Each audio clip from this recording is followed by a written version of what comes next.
to the hack of DJ so early? You know, you're never surprised with it, honestly.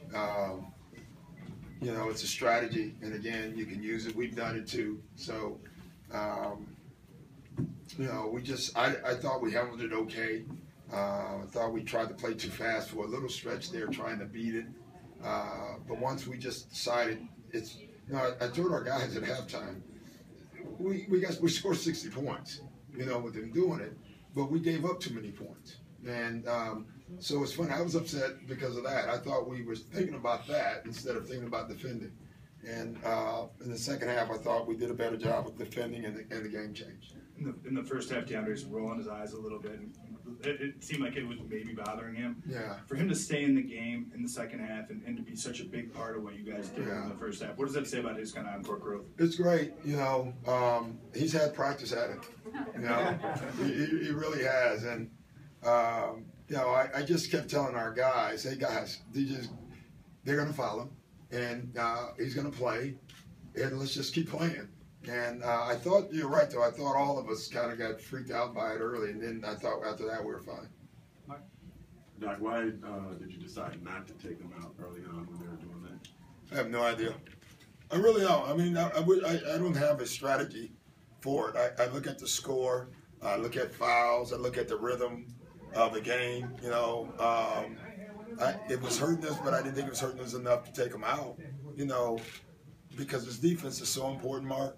And at the end of the day, I think if we can get more stops and he can split them, he didn't split them in the first half, then we're good. So it's just a tough call every night. And I can tell you, I'm wrong half the time. Half the time I'm right on it. I mean, it's a tough call. It's the damnedest thing. Doc, at what point did you see how many free throws he shot in the first half? Did you realize, and to hear, I don't know if you know, it's a playoff record. He broke Shaq's record for most free throws attempted in a playoff game in the first half.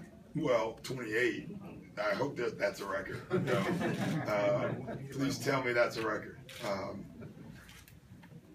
I knew he took a lot. I never look at the stats during the game. I'll look at it at halftime. You know, that's when I look at the stats. But I got Lawrence and Mike Woodson and Sam Cassell saying 22, 24. So you don't need a stat sheet when you got a verbal stat sheet sitting next to you. You know, I was just hoping we can get other guys fouls too. You know, I really was looking at that. The way the game was going, I kept. Another thought for me was when they were fouling early is I was going to take them out because they're in penalty now, and then you can go back, and now every time you get fouled, you go to the free throw line with one of your guys. But I just decided to leave them in. I'm sorry you guys missed your reservations because this game, did we break a record there too? In a four-quarter game, it has to be the longest.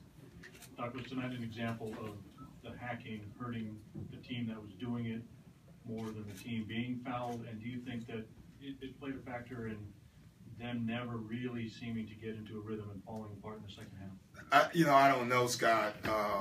It does happen, though. I think both teams lost their rhythm for a while, and so that's the problem with it, you know, especially if you're them or us, you know, teams that run, teams that like motion, you know, it turns it into a half-court game, and, you know, it allows us to set our defense. That's the one, if there is the one positive thing about the fouls, you know, I love our defense when we're set, and anytime we go to the free throw line, we get to set our defense. Blake was pretty good when you got here as coach. Yeah. How is he? I mean, he had another good game. He's been great. How has he evolved since you've taken over the last 2 years? Well, it's not me, I can tell you that. How is he? It's just him. Like, he works on his game. We've asked him to do certain things, you know, be a better elbow player. That means passing, shooting, and handling the ball. And he's done that. We asked him to face the basket more instead of turn your back on the basket on the post. And I think that's the area to me that he's made his biggest improvement. Very difficult to guard him when he faces up to you right off the block because you can't put your hands on him. And with his first step and his quickness and his ability to see the floor.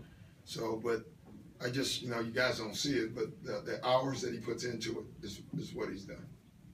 Doc, it's more of like an intangible thing, but can you speak to like the confidence and swagger this team has? I mean, no matter what the score is, it seems like there's a new confidence about this team. Yeah, I mean, it's an intangible thing. You got to believe. You really do. I think our guys do. They've done it all year. They really have. But, you know, it's just that I think right now, honestly, they just have great focus. They're not thinking about a lot of stuff, but doing their jobs and trying to win the game. There's no, stuff. It's just, they're just really focused right now, and we got to keep them that way. Hey Doc, with Chris's second game since the hamstring, how does it look to you? And also, what kind of variables are you going to be measuring moving forward as to whether you're increasing the minutes or keeping them what it is? Yeah, I have no idea. I mean, today it was funny because that's where the hack of whatever you want to call. I still think we should call the hack of Shaq in honor of him. That's where the hack of Shaq helped. Is we were going to take CP out, and I turned to JP. I said, he's just walking down the floor every time. I mean, honestly, it's not like, even though the minutes were ticking, there was no basketball going on, so he could stay in, and JP agreed with that. But moving forward again, I just don't know. It's just, again, every step he takes, makes the coach nervous. Over here, this series is decidedly turned in your favor. Not just the fact you're up 3-1, but the last two games being decided, big blowouts. Yeah.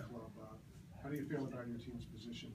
Well, I mean, obviously, I love where we're at, but the series is not over. I mean, we got to keep playing. We got to finish. They're not going to just get out of our way. So we have to keep playing. We have to keep trusting. We can't think about winning the series. We have to keep thinking about how we play, and then everything else will take care of itself. And I think our guys have done a pretty good job with staying within themselves.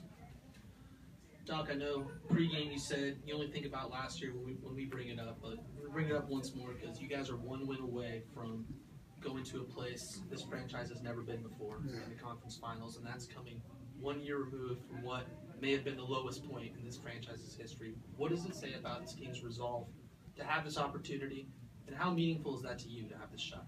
Well, it's meaningful to have the shot, but I want to do it first, so that's more important to me.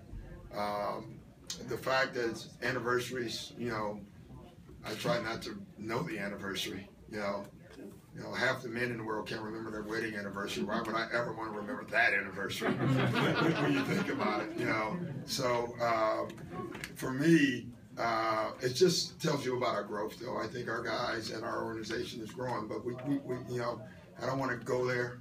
We got work to do. Last question, Melissa? No? All right. Can I go one quick? Yeah, he had his hand up in the back, and he has a nice tie. All right. Doc, obviously you try to wrap up the series as soon as you can. Yeah. But considering Chris's hamstring, you wrap this thing up Tuesday. You think about the potential to get rest?